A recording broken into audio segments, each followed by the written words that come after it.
오늘 여러분과 함께 봉독한 오바댜의 말씀을 가지고 언약대로 이루시는 하나님이라는 제목으로 함께 말씀을 나눠보려고 하는데요. 여러분, 성경은 모두 몇 권으로 이루어져 있죠? 네, 맞아요. 한 권이죠. 네, 성경은 한 권이에요. 66권 어떻게 들고 다닙니까? 그 많은 거 한 권이에요. 자, 그런데 농담이지만 그 61권 안에는 총 몇 권의 성경책이 있죠? 66권이 들어가 있어요. 창세기부터 요한계시록까지 66권인데 구약은 혹시 몇 권인지 아십니까? 네, 맞아요. 39권, 신약이 27권이에요. 자, 그런데 이 구약의 39권 책 중에 가장 짧은 책이 어떤 책일까요? 혹시 아십니까? 네, 맞아요. 오바댜예요. 어떻게 이렇게 잘하세요? 꼭 성경 공부한 것처럼 신학교에서 이거 잘 안 가르쳐 주는데 수준이 높습니다. 이 오바댜가 구약에서 가장 짧은 성경이에요. 그런데 내용이 짧다고 해서 거기에 담긴 메시지가 부족하냐, 단순하냐? 절대 그렇지 않습니다. 짧은 오바댜 속에서도 하나님이 우리에게 전하려고 하고 가르치려고 하는 귀한 메시지가 담겨져 있다는 거죠. 이 오바댜의 핵심의 내용은 다른 게 아니라 에돔이라고 하는 나라에 대한 멸망을 예언하고 있어요. 사실 에돔은 이스라엘의 형제 나라입니다. 여러분, 이삭의 두 아들이 누구냐면 야곱과 에서잖아요. 이 야곱의 후손이 이스라엘이고 에서의 후손이 바로 에돔이에요. 그래서 이 에돔은 이스라엘의 형제 나라였어요. 그래서 이스라엘 백성들이 애굽에서 출애굽했을 때 광야를 하다가 가나안 땅에 들어가기 위해서는 지름길인 에돔길을 통과해야만 했습니다. 그래서 에돔 왕을 찾아가서 우리가 이렇게 지나가려고 하니 길을 좀 터주십시오 그랬을 때 에돔 왕이 거부를 해요. 그때 모세와 이스라엘이 이 에돔 나라와 전쟁을 하려고 했거든요. 근데 하나님이 말립니다. 너희들 싸우지 마. 에돔은 형제 나라 아니냐? 절대 싸우면 안 되라고 하나님이 말리셨거든요. 그래서 하나님도 에돔이라는 나라를 어느 정도 아꼈다는 것을 우리가 알 수가 있습니다. 그런데 이 에돔이 이스라엘 백성이 바벨론에 의해서 멸망을 당할 때 형제 나라였던 에돔이 바벨론과 짝짝꿍이 되어서 이스라엘 백성을 괴롭혔거든요. 그것에 따른 심판에 대한 예언의 말씀이 오늘 우리가 읽은 오바댜의 말씀입니다. 그런데 단순히 이 오바댜가 에돔에 대한 심판만을 이야기해서 쉽게 말하면 너희가 이스라엘을 괴롭혔냐 괘씸하구나 하면서 하나님이 복수를 해주는 그런 말씀이 아니라 그 이상의 소중한 말씀 내용이 담겨져 있는데요. 사실 우리가 에돔에 대해서 심판을 예언했다고 하면 이 말씀은 누구에게 주는 말씀이라고 이해되기 쉬워요? 에돔에게 주는 말씀이라고 이해하기 쉽습니다. 하나님이 에돔을 심판하니까 에돔이 빨리 다시금 돌이키려고 하는 하나님의 메시지가 담겨져 있겠구나라고 생각할 수 있는데 그렇지 않습니다. 이 오바댜는 멸망당할 에돔에게 주시는 메시지가 아니라 그 에돔의 심판에 대한 말씀을 통해서 이스라엘 백성들에게 주시는 하나님의 말씀이에요. 이 오바댜는요, 다른 예언서와 다른 두 가지의 특징이 있는데 하나가 뭐냐면 이스라엘이 아닌 주변 나라, 즉 에돔의 심판을 예언했다는 게 다른 특징입니다. 다른 예언서들은 거의 남유다나 북이스라엘, 이스라엘의 심판을 예언했는데 이 오바댜는 전혀 상관이 없는 에돔이라고 하는 나라를 심판을 예언을 했고요. 또 하나의 특징은 뭐냐면 모든 예언서에는 심판의 예언과 함께 회개를 촉구하는 말씀이 함께 나와요. 사실 하나님이 심판을 예언했던 이유가 뭐냐면 회개를 원하셨던 거거든요. 심판이 목적이면 그냥 하면 되죠. 굳이 예언할 필요가 없잖아요. 그런데 심판할 거야 라고 말하는 이유는 뭐냐면 그러니까 너희들 좋은 말 할 때 빨리 돌아와 라는 하나님의 회개를 원하는 말씀이 담겨져 있는데 오늘 오바댜에는 에돔에 대한 심판만 이야기하고 회개를 촉구하는 내용이 나오질 않아요. 그게 왜 그럴까? 이 오바댜는 에돔에 대한 말씀이 아니라 바로 이스라엘을 향한 하나님의 말씀이기 때문입니다. 자, 그렇다면 하나님은 에돔의 심판을 통해서 이스라엘 백성들에게 무엇을 전하려고 했을까요? 그것이 오늘 저와 여러분이 함께 나눠볼 말씀의 내용입니다. 당시 이스라엘은 바벨론에 의해서 망했다고 했잖아요. 나라도 잃어버렸어요. 가족과도 생이별을 해야 됐습니다. 그리고 바벨론의 포로로 잡혀가야만 했습니다. 얼마나 큰 실망과 절망 가운데 이스라엘 백성이 놓여 있었을까요? 그런데 이스라엘 백성을 더욱 가슴 아프게 했던 것은 뭐냐면 다른 게 아니라 나라를 잃어버린 것보다 가족과 이별한 것보다 하나님이 우리를 떠났다는 사실이 이스라엘 백성들에게는 더 큰 아픔으로 다가왔습니다. 바벨론에 의해 멸망당하고 보니까 이것이 다 우리의 죄악 때문에 하나님이 징계하시고 심판한 거구나라는 사실을 깨달음과 동시에 그들은 이제 하나님이 우리를 떠났구나, 이제 하나님이 우리를 버렸구나, 하나님이 우리를 선택했는데 이제 하나님이 우리를 버렸으니 우리 민족은 이제 완전히 망했구나라고 하는 절망과 좌절, 신앙의 실패 속에 이스라엘 백성이 놓이게 됐던 거죠. 이런 절망과 소망이 없는 이런 좌절에 빠진 그들에게 하나님께서 다시금 뭐냐면 내가 어떤 존재인가를 너희들이 깨닫기를 바란다. 그래서 하나님이 어떤 분인지를 다시금 깨닫고 하나님을 붙들고 소망 가운데 다시 세워지고 믿음 가운데 회복되기를 원하시는 하나님의 마음이 담긴 말씀이 바로 오바댜서라는 거죠. 그렇다면 하나님이 이 에돔의 심판을 예언하면서 이스라엘 백성들에게 하나님이 어떤 분인지를 깨닫게 해주려고 했을 때 그 하나님은 어떤 분일까요? 오늘 저와 여러분이 함께 나누면서 우리도 하나님이 어떤 분인지를 다시금 말씀 속에서 깨닫고 어떤 상황에 있든지 하나님과 더불어 소망 가운데 굳게 믿음으로 세워지는 은혜가 있기를 주님의 이름으로 간절히 축원합니다. 저는 오늘 말씀 속에서 세 가지를 한번 발견해 보았는데요, 이스라엘 백성들을 향한 하나님이 어떤 분이냐, 첫 번째는 하나님은 온 인류의 하나님임을 증거하고 있는 거예요. 하나님은 이스라엘이 아닌 에돔에 대한 심판을 예언했던 것은 뭐냐면 하나님은 이스라엘만의 하나님이 아니라 모든 나라, 모든 족속의 하나님이심을 지금 가르쳐주고 있는 거예요. 여러분, 당시에는요 각 나라마다 각 나라를 대표하는 신들이 있었습니다. 민족신이 있었어요. 그래서 이스라엘에게는 여호와라는 신이 있었다는 거죠. 그런데 이 이스라엘이 바벨론에 의해서 멸망을 당했다? 그러면 하나님보다 바벨론 신이 더 크다고 생각되는 거예요. 에돔에 의해서 괴롭힘을 당했다? 그러면 여호와라는 신보다 에돔의 신인 코스가 훨씬 더 강하다라고 사람들이 생각했다는 거예요. 그래서 이스라엘 백성들이 멸망당했을 때는 이제 하나님도 우리를 떠났구나, 하나님보다 더 큰 그런 신들이 이제 지배하게 되겠구나라고 하는 절망이 이스라엘 백성들에게 있었던 것이죠. 그런데 하나님께서 에돔의 심판을 예언하시면서 바로 하나님은 이스라엘만의 하나님이 아니라 에돔도 심판하시는, 나아가서 모든 족속과 모든 민족도 하나님의 손 안에서 움직이는 하나님만이 온 세상의 심판주가 되시고 온 세상의 주관자가 되시는 유일하신 하나님이라는 사실을 지금 이스라엘 백성들에게 가르쳐주고 있는 거예요. 성경은요 늘 강조하기를 하나님이 유일한 구원자가 되심을 우리에게 가르쳐줍니다. 그래서 10계명 중에 제일 계명이 뭡니까? 나 외에 다른 신을 내게 두지 말라. 이 말은 뭐냐면 여러 신들이 있는데 나는 질투하는 하나님이니까 다른 신 믿지 말고 나를 믿었으면 좋겠다라고 하는 그런 말씀이 아니에요.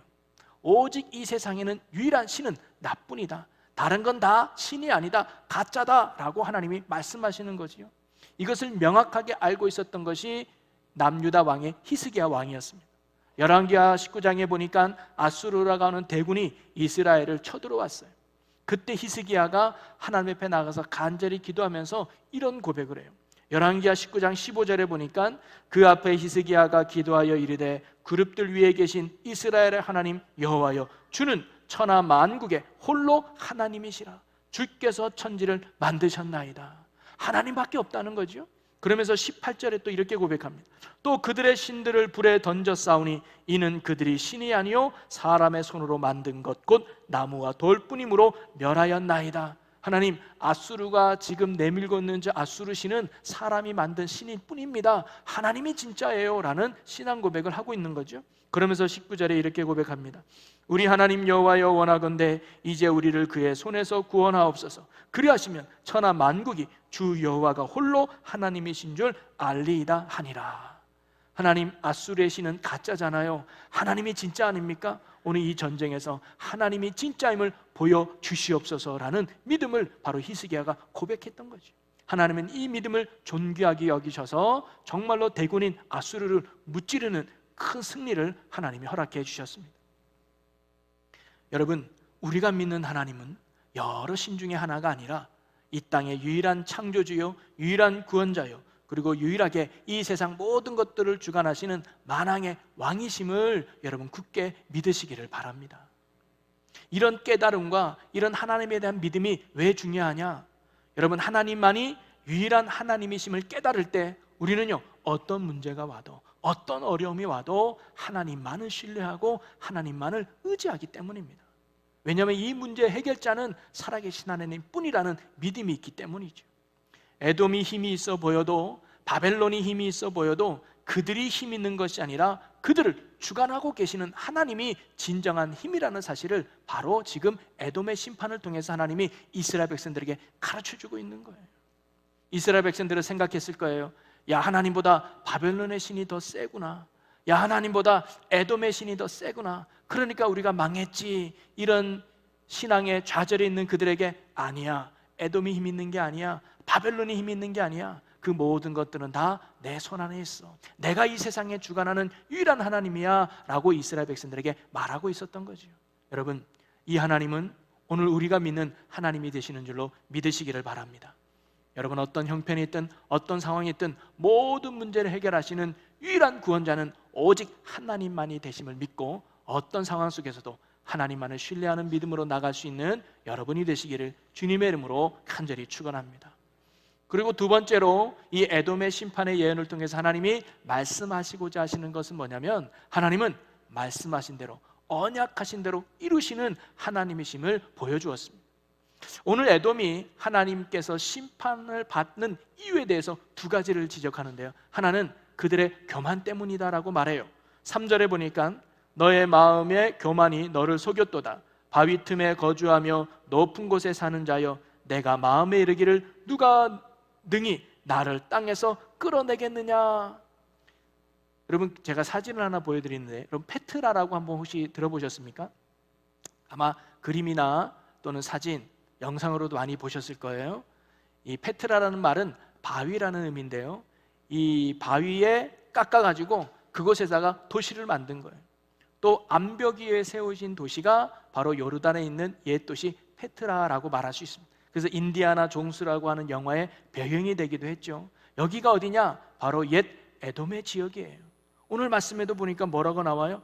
바위 틈에 거주하며 높은 곳에 사는 자요. 여러분, 두 번째 사진에 보면 바위 틈습에 3m밖에 안 돼요. 요새 중에 요새예요. 아무리 적군이 들어와도 이 높이까지 올라갈 수 없는 거예요. 그러니까 바위 틈에 거주하면서 높은 곳에 살고 있었던 게 에돔 족속이었거든요. 그러면서 뭐냐면 누가 능히 나를 땅에서 끌어내리겠느냐라고 교만했던 게 이들이었어요.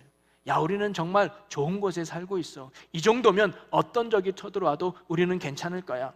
자신이 가진 환경, 자신이 가진 능력, 자신이 가진 조건만을 믿고 하나님을 부정하는 거예요. 하나님을 의지하지 않아요. 하나님을 믿지도 않는 이런 교만 가운데 있었던 족속이 에돔이었어요. 하나님은 바로 이런 교만한 에돔을 심판하겠다고 예언했던 것입니다. 그리고 이러한 심판의 근거가 되는 게 뭘까요? 하나님의 말씀 때문이에요. 왜냐하면 하나님은 교만한 자를 물리치시고 겸손한 자에게 은혜를 베푼다고 말씀하셨거든요. 신명기 26장 17절에 보면 이런 말씀이 있습니다. 내가 오늘날 여호와를 내 하나님으로 인정하고 또 그 도를 행하고 그 규례와 명령과 법도를 지키며 그 소리를 들으리라 확언하였고. 범사의 하나님을 인정한다는 게 뭐냐면 그게 겸손함이에요. 내 힘을 의지하지 않고 내 능력을 의지하지 않고 하나님을 인정하고 하나님을 의지하는 게 겸손인데, 이런 겸손한 자를 하나님이 높여주시고 겸손하지 않는, 인정하지 않는 자를 하나님이 멸하신다는 것은 하나님의 약속의 말씀이었거든요. 그러면서 예수님도 덧붙여서 이렇게 말씀하셨습니다. 마태복음 10장에 보니까 누구든지 사람 앞에서 나를 시인하면 나도 하늘에 계신 내 아버지 앞에서 그를 시인할 것이요, 누구든지 사람 앞에서 나를 부인하면 나도 하늘에 계신 내 아버지 앞에서 그를 부인하리라. 비록 지금 이스라엘 백성들이 나라도 잃고 가족도 잃고 삶의 터전을 잃은 절망과 고통의 자리에 있다 할지라도 지금 있는 그 자리에서 여전히 하나님을 인정하고 하나님을 의지하는 겸손함으로 나아간다면 하나님께서 반드시 그들을 다시금 회복시켜 주실 것을 말씀하고 있는 거예요. 왜냐하면 하나님은 말씀대로 이루시는 분이거든요. 그러기에 여러분, 오늘 여러분이 어떤 자리에 있든지 그 자리에서 하나님을 인정하고 또 하나님을 의지하는 겸손함으로 살아간다면 하나님께서 우리의 삶에 간섭하셔서 우리를 높여주시고 우리의 삶을 반드시 승리케 해주실 줄로 믿습니다. 왜냐하면 그렇게 하신다고 하나님이 말씀하셨기 때문이죠.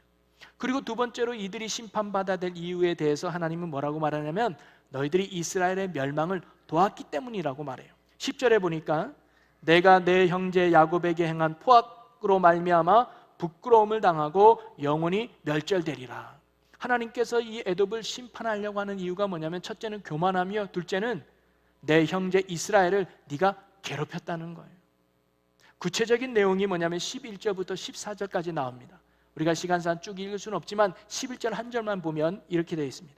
내가 멀리 섰던 날 곧 이방인이 그의 재물을 빼앗아가며 외국인이 그의 성문에 들어가서 예루살렘을 얻기 위하여 제비 뽑던 날에 너도 그들 중 한 사람 같았느니라. 바벨론이 쳐들어와서 이스라엘 백성을 초토화시킬 때 형제 나라였던 에돔이 도와주기는커녕 한편이 돼가지고 짝짝꿍이 돼가지고 함께 이스라엘 백성들을 괴롭혔다는 거예요. 그것이 이 에돔을 심판받는 이유라고 하나님이 말씀합니다. 여러분, 하나님께서 단순히 이스라엘 백성들을 괴롭히는 에돔이 속상해서 복수하기 위해서 하나님이 이렇게 심판하셨는가? 아니라 이 심판의 근거가 뭐냐면 바로 언약하신 하나님의 말씀에 있다는 거예요. 여러분, 창세기 12장에 보면 하나님이 아브라함을 부르시죠. 그리고는 아브라함에게 축복의 언약을 맺으면서 3절에 이런 말씀을 하셔요. 우리 12장 3절을 같이 읽어보겠습니다. 너를 축복하는 자에게 내가 복을 내리고 너를 저주하는 자에게 내가 저주하리니 땅의 모든 족속이 너로 말미암아 복을 얻을 것이라 하는지라. 아멘. 하나님께서 아브라함을 일방적으로 선택하셨습니다. 그리고 하나님의 백성 삼으셨어요.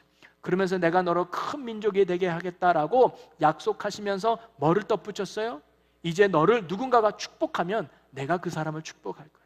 누군가가 너를 저주하면 내가 그 사람을 저주할 거야 라고 하나님이 약속해 주신 거예요. 이 언약과 말씀의 근거에서 이스라엘 백성을 비방하고 저주하고 괴롭혔던 에돔을 하나님이 뭐예요? 심판하시려고 했던 거죠. 바로 이스라엘 백성에게 말합니다.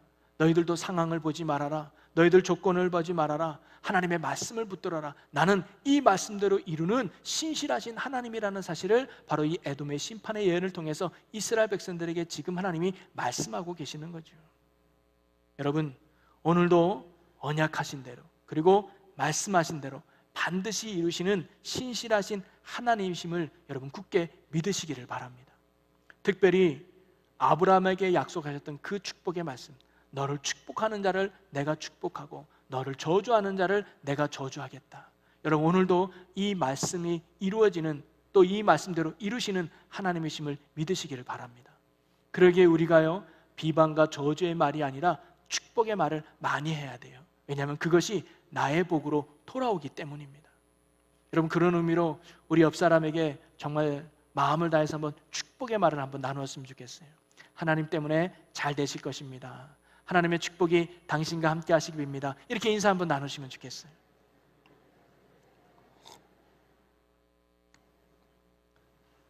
여러분, 옆 사람이 축복받는 거 싫으신 거 아니시잖아요. 근데 하나님이 뭐예요? 그 축복이 내게 주어진다는 거죠. 여러분, 저도 자녀를 키우지만 누군가가 우리 자녀에게 맛있는 걸 사주면요, 내가 그 친구를 사주고 싶어지더라고요. 그게 하나님의 마음인 거예요. 여러분이 옆에 있는 형제를 축복하고 옆에 있는 형제를 도와주면 그 형제 아버지이신 하나님이 우리를 축복하신다는 거예요. 그 언약을 하셨기 때문에 오늘도 하나님이 이 말씀대로 이루시는 줄로 믿으시기를 바랍니다. 오늘도 하나님의 언약의 말씀을 믿고 서로에게 축복의 말을 하며 또 겸손한 자에게 복 주신다는 하나님의 말씀을 붙들고 겸손함으로 범사의 하나님을 인정하여 하나님의 약속대로 이루어지는 삶을 살아갈 수 있는 우리 모두가 되기를 주님의 이름으로 간절히 축원합니다. 그러면서 마지막 세 번째인데요, 사실 하나님께서 내가 모든 족속의 하나님이야 라고 말하고 언약한 대로 이루는 하나님이야 라고 가르쳐주준 그 이유가 바로 이 세 번째 이유 때문입니다. 바로 그것은 뭐냐면 하나님이 선택한 이스라엘 백성은 하나님께서 결코 버리지 아니하고 떠나지 아니하며 반드시 회복시키시는 하나님을 이스라엘 백성들에게 전하고 싶었던 거죠. 비록 하나님께서 이스라엘 백성의 죄악으로 말미암아 그들을 징계할 수밖에 없어서 지금 그들은 아픔의 자리, 절망의 자리, 고통의 자리에 놓여 있다 할지라도 하나님은 이스라엘 백성의 자체됨은 결코 버리지 않으시고 그들을 끝까지 붙드시는 하나님의 은총에 대해서 지금 가르쳐주고 말씀을 하고 있는 것입니다. 그리고 예전보다 더 크게 반드시 그들을 회복시킬 것을 하나님이 말씀하고 계시죠. 20절 말씀해 보니까 사로잡혔던 이스라엘의 많은 자손은 가나안 사람에게 속한 이 땅을 사르밧까지 얻을 것이며 예루살렘에서 사로잡혔던 자들 곧 스바랴스에 있는 자들은 네겝의 성읍들을 얻을 것이니라. 사랑하는 이스라엘아, 너희들이 지금 절망 가운데 있고 고통 가운데 있는 건 내가 안다. 나라도 잃어버렸고 가족도 잃어버리고 남아있는 건 아무것도 없는 그런 상황에 놓여있다 할지라도 나는 결코 너희를 떠나지 않아. 나는 결코 너희를 버리지 않아. 그리고 때가 되면 나는 너희를 반드시 다시 회복시킬 거야. 예전보다 더 풍성함으로, 예전보다 더 은혜로움으로 나는 너희를 회복시킬 거야. 그러니 지금 있는 그 자리에서 나를 더욱 바라보기 원한다. 지금 있는 그 자리에서 나를 더욱 의지하기를 바란다라는 하나님의 사랑의 메시지가 바로 오늘 오바다에 담겨져 있는 말씀이라는 거죠. 여러분, 정말 하나님은 하나님이 선택한 백성을 결코 떠나거나 포기하지 않는 신실한 하나님이심을 믿으시기를 바랍니다. 하나밖에 없는 아들 예수 그리스도를 통해서 십자가의 은혜로 구원해 주신 하나님의 자녀는 결코 하나님이 버리거나 포기하지 않는다는 거죠. 신명기 4장 31절에 보면 내 하나님 여호와는 자비하신 하나님이심이라. 그가 너를 버리지 아니하시며 너를 멸하지 아니하시며 내 조상들에게 맹세하신 언약을 잊지 아니하시리라.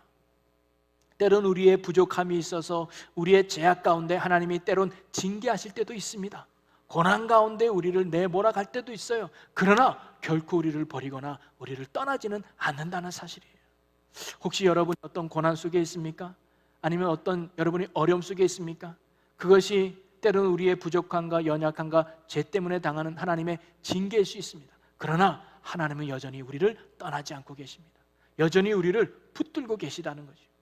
중요한 건 뭐냐면 내가 어떤 상황에 있느냐, 내가 어떤 환경 속에 놓여 있느냐가 중요한 것이 아니라 어떤 상황에 있든지 그 자리에서 나를 여전히 사랑하시는 하나님을 확신하고 나에게 여전히 은혜 베푸시는 하나님을 믿고 믿음 안에 살아가는 믿음이 중요하다는 거예요.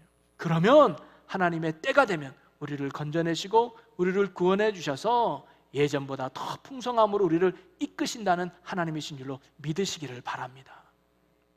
사랑하는 성도 여러분, 우리가 신앙생활함에 있어서 하나님이 어떤 분인가를 알고 신앙생활하는 건 굉장히 중요합니다.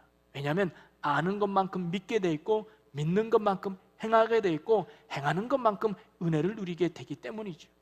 오늘 오바댜의 선지자를 통해서 알려주시는 이 하나님에 대해서 우리도 그 하나님을 굳게 붙들고 믿음 가운데 살아갈 수 있는 저와 여러분들이 되시기를 주님의 이름으로 간절히 축원합니다.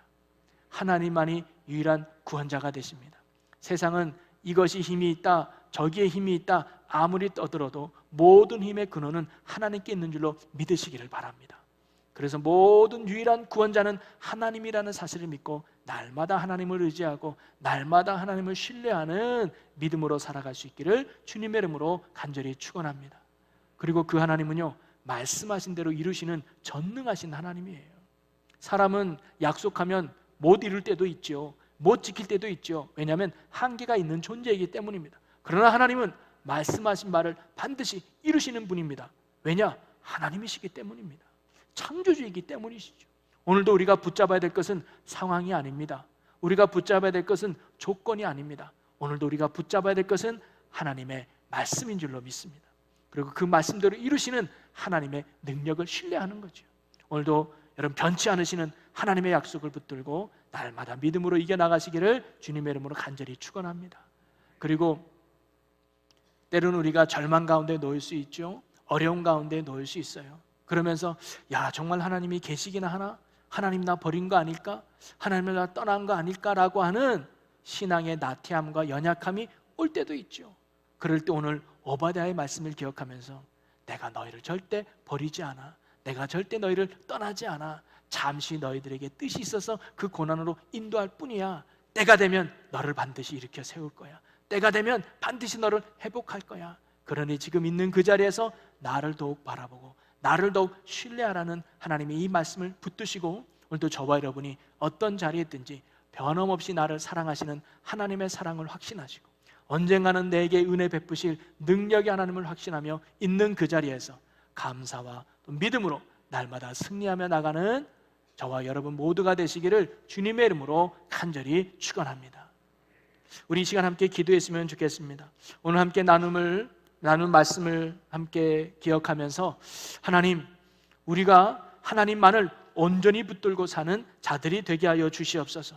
하나님만이 유일한 구원자임을 확신하고 하나님은 말씀대로 이루신 분임을 믿고 또 하나님은 결코 나를 떠나지 않는 사랑의 하나님이심을 믿고 우리가 날마다 하나님을 의지하고 날마다 하나님만을 붙들고 날마다 하나님 앞에 순종하며 살아가는 믿음의 자녀들이 되게 하여 주옵소서. 우리 이런 기도 제목으로 사랑의 하나님, 우리가 힘든 상황에 놓여 있을 때 원망하고 불평했던 우리의 연약함을 주님 불쌍히 여겨 주시옵소서. 우리가 어떤 상황에 놓여 있든지 하나님이 유일한 구원자임을 믿고 또 말씀대로 이루시는 하나님이심을 믿고 그리고 언제까지나 나를 버리지 아니하시고 끝까지 나와 함께 하시는 사랑의 하나님을 붙들고 날마다 하나님만을 의지하며 믿음으로 살아가는 저희들이 되게 하여 주시옵소서. 그래야 하나님의 구원의 때에 놀라운 은혜로 역사하시는 하나님을 경험하며 많은 사람들에게 하나님을 증거하고 보여주는 산 증인의 삶을 살아가는 충주제일교회 모두 성도들이 되게 하여 주시옵소서. 모든 영광 하나님께 올려드리며 예수님의 이름으로 기도합나이다. 아멘.